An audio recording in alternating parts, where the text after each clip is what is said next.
Hi, I'm Emily Watkins, and this is the Disabilities Beat. It's a busy Disability Pride Month in New York, and it's only halfway through. Niagara Falls celebrated with a parking lot party on Friday. On Sunday, New York City residents enjoyed the Disability Unite Festival in Central Park. And today in Albany, a celebration will bring together activists from across the state. But in Buffalo, there's an anytime you want opportunity to see a one-of-a-kind exhibition. Do you think disability gets a negative rap? Oh, Lord, does it ever. Paul Chandler is a fiber artist who is featured in the Buffalo AKG Art Museum's ongoing exhibition, Made at the Museum, which opened June 6th. The goal of this is to teach people that we are not just objects. People with disabilities are people, first and foremost.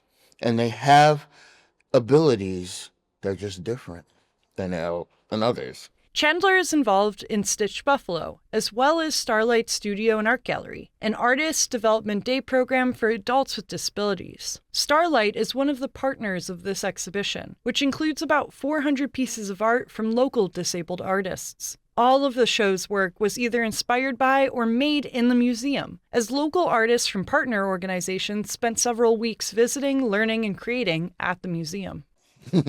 I am really excited. This is the first time I've ever had my work displayed here. I've had it displayed at Starlight, but this is the very first time I've actually had my work displayed here at AKG. The exhibition celebrates over 50 years of accessible arts programming at the AKG. While not that far in the past, the Buffalo AKG Art Museum was ahead of its time when it launched its first accessible arts program, Matter at Hand, in 1973. At the same time, in the 70s, the country was beginning to deinstitutionalize disabled people and move more people into living in their communities. It was a moment where public life had to change. And while the AKG embraced making exhibitions accessible to people with low vision through Matter at Hand, other places were not yet embracing accessibility. Disabled people were only beginning to get their rights in the U.S. In 1973, the Rehabilitation Act would pass, and after much fight from disabled people for its enforcement, would lead to some protections for disabled people in federally funded places. However, the Americans with Disabilities Act, which provides protections in businesses and other public spaces, wouldn't be passed for almost another 20 years. It's very unusual for an art museum in the United States to have specialized programming as one of the mainstays of the education department and have a staff position dedicated to it. Karen Duvall is now the AKG's manager of access and studio programs. So I would say that, the Buffalo AKG Art Museum has been a pioneer a little in that field and for this period of time. Now, decades later, Chandler is embracing the same vision Matter at Hand took to making art accessible through his fiber work. I do beadings, necklaces, stitching. A lot of the stuff I do is actually hand-sewn.